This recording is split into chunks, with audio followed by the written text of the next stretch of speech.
It's okay, don't need to say sorry, I can understand. এখন এই বক্সটা নিন আর কাজে লেগে পড়ুন। অপর্ণা ইতস্তত ভঙ্গিতে টিফিন বক্সটা হাতে নিল, তারপর নমস্কার বলে বেরিয়ে নিজের ডেস্কে যায়। বক্সটা রেখে এক আকাশ সমান কৌতূহল নিয়ে চেয়ে রয়। বক্স খুলে উপরের অংশে একটা চিরকুট ও একজোড়া ইয়াররিং। অপর্ণা তাজ্জব বনে যায় ইয়াররিং হাতে নিয়ে। এ তো স্বর্ণের ঝুমকো। সে চিরকুটটা হাতে নেয়, তাতে ভাঙা ভাঙা হাতে লেখা হ্যাপি বার্থডে পর্ণা আপু। আরেকটা চিরকুট। অপর্ণা ভাঁজ খুলে পড়ে। ছেলের পড়না আপু? ছেলের আপু হলে সম্পর্কে তো আমার মেয়ে হও তুই। জন্মদিনে অনেক অনেক শুভেচ্ছা। সুখী হও, দীর্ঘজীবী হও, স্বামী সোহাগী হও। আশীর্বাদ করি সকল শূন্যতা পরিপূর্ণতায় ভরে উঠুক। অপর বাড়িতে পায়ে গেছে, আমি নিজ হাতে রেঁধেছি তোমার জন্য। আর গিফট আমার ছেলের তরফ থেকে। ফেরত হলে চাকরি থেকে নট আউট করে দেব। অপর্ণার চোখে অশ্রু ভিড় করে। স্বামী সন্দীপ ছাড়া জন্মদিনে কেউ শুভেচ্ছা জানায়নি, তার আপন দাদাও না। অথচ বস আর ছোট বস তার মনটাই ভালো করে দিল। তার খানিকটা হাসিও পাচ্ছে এই ভেবে যে যাকে ক্রাশ বলে ডাকে সে মেয়ে বলে ডাকলো। দুপুর গড়িয়ে বিকেল পড়েছে মাত্র। সূর্যমামার ঝলমলে আলোয় প্রকৃতি যেন উজ্জ্বল নক্ষত্র পিণ্ডে পরিণত হয়েছে। চারিদিকে আলোর তীব্রতা এত যে চোখ রাখা দায়। এলোমেলো ঝড়োয়া বাতাস বয়ে উজ্জীবিত আলো থেকে রক্ষা করছে প্রকৃতি। ভোর ব্যাট হাতে ক্রিজে স্ট্যাম্পের সামনে দাঁড়ায়। হাফ প্যান্ট, হাতকাটা গেঞ্জি ও মাথায় ক্যাপ। বল হাতে আভারি। পাতা ও মিনু বেঞ্চে বসে হাততালি দিচ্ছে। ভোর বল জোরে মেরে শূন্যে তুলে চিল্লিয়ে উঠে, খালা ছক্কা। আব্বু আম্মু ফুপু দেখেছো আমি কতটা ভালো খেলতে পারি, সাকিবের থেকেও ভালো। মিনু পাতা হেসে আরো উৎসাহিত করে। আভারি বল খুঁজে এনে আবারও বল করতে থাকে। আসমা বেগম, সুরভি বেগম রূপ আনিকে নিয়ে শপিং করতে গেছে। মিনু আপা ভোরকে খুব ভালোবাসেন তাই না? মিনু পাতার দিকে তাকিয়ে হাসলো। গরিবের ঘরের মেয়ে আমি। 16 বছর পড়তেই বিয়ে দেয় ওই লোকটার সাথে। এই লোকটার মা ছাড়া কেউ ছিল না। আবাদের কাজ করতো অন্যের জমিতে। দিনকাল ভালোই চলতো। আমার শাশুড়ি মারা যাওয়ার পর গ্রামের জায়গা জমি বেচে শহরে চলে আসি। শহরে এসে একটা রিক্সা কিনলো গচ্ছিত টাকা পয়সা দিয়ে। বস্তিতে একটা ছোট্ট ঘর ভাড়া নিয়ে দুজন থাকতাম। আল্লাহর রহমতে ভালোই চলছিল। একদিন লোকটা এসে বলল আর এখানে থাকবেন না, রিক্সাও বেচে দিচ্ছে। আমি জিগাইলেও কিছু বলতো না। পরে নিয়ে আসে এ বাড়িতে। তারপর থেকে দুইজন এখানেই থাকি। 3 জন হইতে পারি নাই। 34 বছর চলতেছে আমার ওই লোকটার। কত হবে? 50-এর কাছাকাছি। 45-এর মার নাই। 18 বছরের সংসার। লোকটারে আইজও আব্বা ডাক শোনাইতে পারি নাই। লোকটা কখনো টু শব্দ করে নাই নিয়ে। এতটা ভাগ্যবতী হয়েও অভাগী আমি। বলেই আঁচলে চোখ মুছে স্মরণে আসে অতীতের আনন্দ মুহূর্তগুলো। চোখে পানি আসলো, অধরে খেলা করে মোহনীয় হাসি। সেই হাসির অনন্ত মায়াতে বোধহয় আবারই ডুবে গেছে। পাতা মিনুর বাহু জড়িয়ে আশ্বস্ত করে। মিনু হেসে বলে, আমরা যখন আসি অরুণ ভাই এখানে থাকতো না, মেসে থাকতো বোধহয়। গাম্ভীর্যে ভরপুর টাগরা যুবা আসিল। গোমরা মুখেই থাকতো সব সময়। কথা বললো নাকি ধমক দিত বুঝাই যাইতো না। সপ্তাহে একদিন তোরই আসতো। আমি তো দেখলেই লুকিয়ে পড়তাম। অহংকারী বদমেজাজি লোক। পড়ালেখা শেষ করে বাড়িতে আবার স্থায়ী হয়। কখনো কারো সাথে কথা বলতো না, জরুরি ছাড়া। আরিয়ান স্যারের সাথে ডাঙ্গা লেগেই থাকতো। বড় স্যারের পলক গমনের পর দুইজনই একটু স্বাভাবিক হয়। অরুণ স্যার বিয়ে কইরে বর্ষা ম্যাডাম রে। বলেই পাতার দিকে চায়। স্যারের প্রথম বইয়ের কথা বলা ঠিক হইবে না বোধহয়।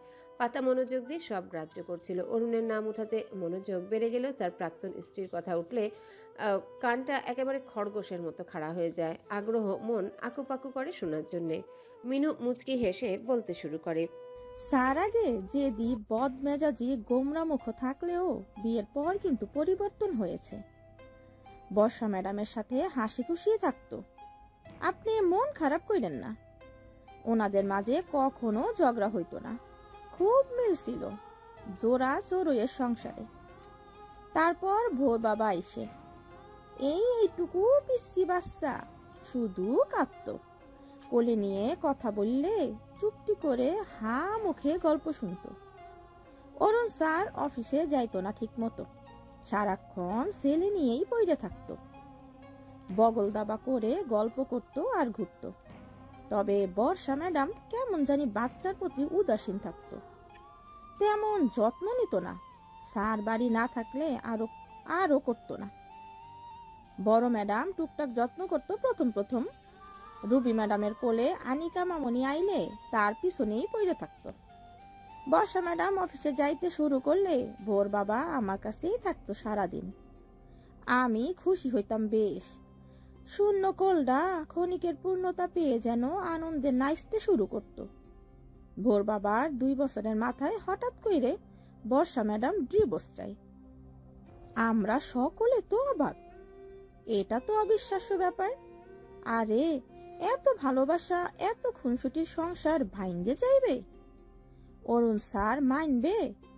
কিন্তু অরুণ স্যার বিনা বাক্য বেয়ে ডিভোর্স দেয়। ভোর বাবার কথা বর্ষা ম্যাডাম আর বলে নাই। মুক্ত হইতেই বিদেশে পাড়ি জমান ক্যারিয়ার গড়তে। আরে এত ভালো চাকরি করতি, তবুও মন ভরতো না? সেটা সাইরে আপন সন্তান, এত ভালো স্বামী সাইরে ক্যারিয়ারে সুস্থ পাহাড় বানান লাগবে? এই মহিলার কথা না বলি। পাতা হা করে গিলছে সব কথা। সে টুকটাক জানতো, তবে বিস্তারিত জানতে পেরে আরো আগ্রহ জমা হলো। নাকুচু ম্যানার্স লোকটা আগে থেকেই এমন ছিল। মিনুর থেমে যাওয়া পাতার ভালো লাগলো না। মিনু আপা থামলেন কেন বলুন না। মিনু আর চোখে পাতার দিকে চায়। ম্যাডামের আগ্রহ আসমান সমান। আর কি বলবো, বাপ বেটার সংসার। ভোর বাবা তখনও মায়ের বুকের দুধ সাইরে নাই। সারাক্ষণ মা মা বলে গলা সাইরে কাঁদতো, কারো কাছেই যাইতো না। মা যাবু বলে চিৎকার করতো, খাইতো না। অরুণ স্যারও কোলে নিয়ে শান্ত করতে পারতো না। ছেলের লগে সেও নিঃশব্দে কাঁদতো। আপনা আপনি কাঁদতে কাঁদতে ঘুমাইয়া যাইত। ঘুমের গোড়ে মুখে ফিডার বা খাবার দিলে খাইতো। প্রথম কয়েকদিন খুব জ্বালাতন করতো, তারপর শান্ত ছেলে। হাসতো না, কাঁদতো না। অরুণ স্যার কোলে নিয়ে কত কথাই না বলতো, চুপ করে থাকতো। সবার কোলে যাইতে শুরু করে। অরুণ স্যার অফিসে যায় ছেলেকে রাইখে। বড় ম্যাডাম আনিকা মামনিকে নিয়ে ব্যস্ত থাকায় আমার কাছেই থাকতো। আমি বাড়ির কাজের মানুষ, 3 বেলা রান্নার দায়িত্ব আমার। ওই লোকটাও বাজার করত, সকলের ফরমাইশ খাটতো। একদিন বিকেলে বোর বাবা ঘুমাইছিল। আমি ভাবছি ভালোই ঘুমাচ্ছে, ঘুমাক। আমি আমার মতো ব্যস্ত হয়ে যাই। মাঝে মাঝে স্যারের ঘরে উকি দিয়ে দেখে যাই। সন্ধ্যার বেশ কিছু সময় পর স্যার আইসে ভোর বাবার খোঁজ করে। আমি বলি ঘুমাই রইছে। একটু পরে স্যার ভোর বাবাকে কোলে নিয়ে আসে। দাঁড়ায় না, সোজা ডাক্তারের কাছে চলে যায়। জ্বরে গা পুড়ে যাচ্ছিল, অথচ আমরা কেউ একটু ধ্যান দেই নাই। স্যার অবশ্য কাউকে কিছুই বলে নাই।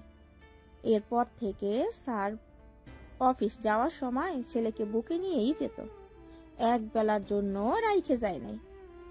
শান্ত ভোর অফিসে গিয়ে দস্যিপনা শিখে চঞ্চল হয়ে ওঠে।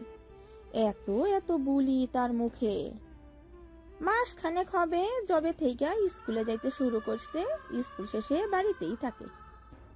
আবার আমার কোলটারে ভরে তুলে মিষ্টি সুরে মিনু খালা বইলে যখন ডাকে, আবদার করে পরানটা জুড়াইয়ে যায়। বলেই আবারও হাসে, অথচ চোখ তার অঢেল আবেগে টইটুম্বর। আবেগী পাতার চোখও ভিজে ওঠে। মিনু সেটাকে লক্ষ্য করে বলে, বাবার নামে শত শত নালিশ তার, অথচ তার বাবাকে কিচ্ছু বলা যাইবে না। মিশে মিশে যদি বলি অরুণ স্যার পইরে গিয়ে ব্যথা পাইছে, গঙ্গা যমুনা বইতে শুরু করে। বাবা বলতে অজ্ঞান। আমি জানি আপনি খুব ভালো, ভোর বাবার অনেক খেয়াল করেন। তবুও বলছি, বাচ্চাটারে একটু মায়ের মমতায় আগলে রাখেন। পুরো ভালোবাসার পাগল। যে ভালোবাসবে তার পিছনে গুড় করবে। বাপের মতো একটু জেদিও বটে। আর বাচ্চাটার সাথে বড় বাচ্চাটারেও একটু ভালোবাসলে আসরে পাইতেন। একবার বাধা পড়লে আপনার পিছু পিছু ঘুর করবে। সেও আরেক ভালোবাসার কাঙাল। পাতার বুঝতে অসুবিধা হয় না বড় বাচ্চাটাকে। সে লাজুক হাসে। তার লজ্জা দেখে মিনু শব্দ করে হেসে উঠল। তার হাসির শব্দে ভোর আভারি খেলা বন্ধ রেখে এদিকে তাকায়। ভোর ব্যাট নিয়ে ছুটে আসে, আভারি তার পিছু পিছু। ও মিনু খালা, তুমি আমাকে রেখে রেখে হাসছো যে, আমাকেও বলো, আমিও হাসি। মিনু আঁচল দিয়ে ভোরের মুখ ও গলার ঘাম মুছে দিয়ে কোলে নিয়ে চুমু খায়। এমনি হাসতেছিলাম বোর বাবা। পাতা মিনুর কোলে ভোরকে দেখে, কি সুন্দর দৃশ্য। সে প্রাণ ভরে দোয়া করে মিনু আপার জন্য। তার কোল জুড়েও যেন এরকম একটা চাঁদ খেলা করে। তার মধ্যে বাড়ির আঙিনা একটা গাড়ি প্রবেশ করে। ভোর মিনুর কোল থেকে লাফ দিয়ে নামে। আরে দাদি, ব্রু, নানি, আন্টি এসেছে কখন? আমি যাই। বলেই দৌড় লাগালো। পাতা মিনু আস্তে যেতে বলে শোনে না। ঝড়ের গতিতে দৌড়াতে থাকে। সামনে ইটের টুকরার সাথে বেজে পড়ে যায় ধপাস করে। মিনু আভারিও পাতা গিয়ে তুলে লেগেছে খানিকটা, হাঁটু ছিলে গেছে, চোখে পানি টলমল করছে। পাতা উদ্বিগ্ন হয়। খেয়াল রাখতে বলেছিল বাচ্চাটার। ওভাবে দৌড় কেউ দেয়? পড়ে গিয়ে কতখানি লাগলো? বেশি ব্যথা করছে? আভারি কোলে নিতে চায়, তার কোলে যায় না। ভোর পাতার গলা জড়িয়ে তার কোলে উঠে কাঁদো কাঁদো গলায় বলল, চলছে আম্মু। ঠিক হয়ে যাবে, চলো আমি ঔষধ লাগিয়ে দিই। আর ওভাবে দৌড় দিলে কেন? আসতে যেতে পারতে না? আনিরা এসেছে। আনি বলেছিল স্বপ্নি কোলে অনেকগুলো খেলনা কিনে দেবে। দাদি আর ওই নানি আন্টি আমার জন্য তো আনবে, তাই না? পাতার উদ্বিগ্নতায় মাঝেও হাসি পায়। তোমার জন্য আনবে বলেছে? ভোর মাথা নেড়ে মিষ্টি হেসে বলে, না বলেনি, তবে আমি জানি তো আনবে। আব্বু যখন খেলনা আনে, আনি রু ওদের জন্যও তো আনে। পাতা অধর চেপে চুমু খায় কিউটের বয়ামকে। এত মিষ্টি আদুরে ভঙ্গিতে কথা বলে এই ছেলে যে মনে হয় শুনতেই থাকি। কথা বলবে আর মিষ্টি করে হাসবে। ভোরকে কোলে নিয়ে পাতাসহ বাড়ির সবাই ভিতরে প্রবেশ করে। মিনু ঘরে যায় মলম আনতে। নজরে আসে ড্রয়িং রুমে আসমা বেগম সহ সকলকে। অনেক শপিং ব্যাগ সাথে, সত্যিই অনেক খেলনা কিনে এনেছে। পুতুল, গাড়ি, বন্দুক, ঝুনঝুনি সহ অনেক কিছুই। ভোর সেগুলো দেখে পাতার কোল থেকে নেমে দৌড়ে যায়। আনিকা তাকে দেখে হেসে হাত ধরে সব দেখায়। ভোর, দেখো কত সুন্দর খেলনা, সুন্দর না? এই যে এটা অ্যানায়ালাসা, এটা ডল হাউস, এটা ডানমিন, এগুলো টেডি, এই যে স্কুটার, এগুলো সব আমার। আর এই বন্দুক, গাড়িগুলো সব রূপের, সুন্দর না? সব আনির, সব রূপের? তার জন্য আনেনি? সে গাল ফুলিয়ে দাদির দিকে চায়। দাদি হাসি মুখে আনিকাকে কোলে তুলে আদর করে বলে, একদম মানিবুড়ির মতো সুন্দর। এখন এগুলো ঘরে নিয়ে নিজের সংসার সাজাও, যাও। আনি হাসি মুখে একটা করে খেলনা নিজের ঘরে নিয়ে যায়। সুরভি বেগম শপিং শেষে নিজের বাড়ি চলে গেছে। সে রূপকে ঘরে শুইয়ে এসেছে মাত্র। এখন সে অনেক ক্লান্ত। আভারিকে এক গ্লাস ঠান্ডা শরবত আনতে বলে। আভারি চলে যায়। ভোরের মুখশ্রীতে আধার নেমেছে। সে সোফায় বসা দাদির কোলে বসে বলল, দাদি, আমার জন্য কোনো খেলনা আনোনি? আসমা বেগমের টনক নড়ে। ইস, ভুলেই বসেছে। ভোরটার জন্য কিছু আনা উচিত ছিল। সে ভোরের মাথায় হাত বুলিয়ে কপালে চুমু আঁকে। তোমার জন্য কোনটা আনবো বুঝতেই পারছিলাম না, যদি তোমার পছন্দ না হয়। তাই ভেবেছি তোমাকে নিয়ে আবার যাব, তখন তোমার যেটা পছন্দ হয় কিনে আনবো। ভোর মাথা নাড়ল, হালকা হাসেও। তবে তার মনটা খারাপ হয়ে যায়। সে আশায় ছিল দাদি তার জন্য খেলনা আনবে। পাতা দীর্ঘশ্বাস ফেলল। ভোরের মলিন মুখশ্রী দেখে মায়া হয়। ছেলেটা কত আশায় ছিল। ওদের জন্য আনা একটা গাড়ি দিয়েই বলতো তোমার জন্য। ভোর হয়তো খুশিতে আত্মহারা হয়ে যেত। মিনু ক্রিম তুলা ও স্যাভলন আনলে পাতা ভোরের হাঁটু পরিষ্কার করে লাগিয়ে দেয়। ভোর উফতাক করে না, গোমরা মুখে কুটুর কুটুর চেয়ে থাকে। পাতা তার ফুলো গালে চুমু খায়। ভোর হাসে না, অপর গালে খায় তবুও হাসে না। কপালে নাকে থুতনিতে তবুও সেই গোমরা মুখ। তবে তার অধৈর্যরা হাসতে চায়। পাতা সেটা লক্ষ্য করে পেটে হাত দিয়ে কাতুকুতু দেয়। ব্যাস, মিশন কমপ্লিট। খিলখিলিয়ে হাসির বন্যা বয়ে যায়। সে হাসির ধ্বনি বাড়ি খায় সরকার বাড়ির দেয়ালে, প্রতিধ্বনিত হয়ে ফিরে আসে। ভোর হাসতে হাসতে ক্লান্ত হয়ে পড়লে পাতা ছেড়ে দেয়। বুকে টেনে নেয় ভোরকে। ভোর তার আম্মুর বুকে লেপ্টে হামি তুলে। আম্মু, ঘুম পাচ্ছে আমার। ঘুমাও।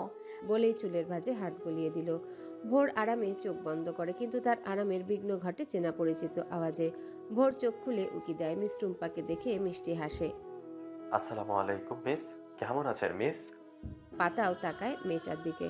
অল্প বয়সী মেয়ে, 20-22 বছর হবে হয়তো। সুন্দর দেখতে, আর সবচেয়ে সুন্দর তার চুলগুলো অনেক লম্বা। ছেড়ে দিয়েছে কোমর ছাড়িয়ে, হাঁটু চুই চুই, যেন উপন্যাসের সেই রূপবতী কেশবতী নায়িকা।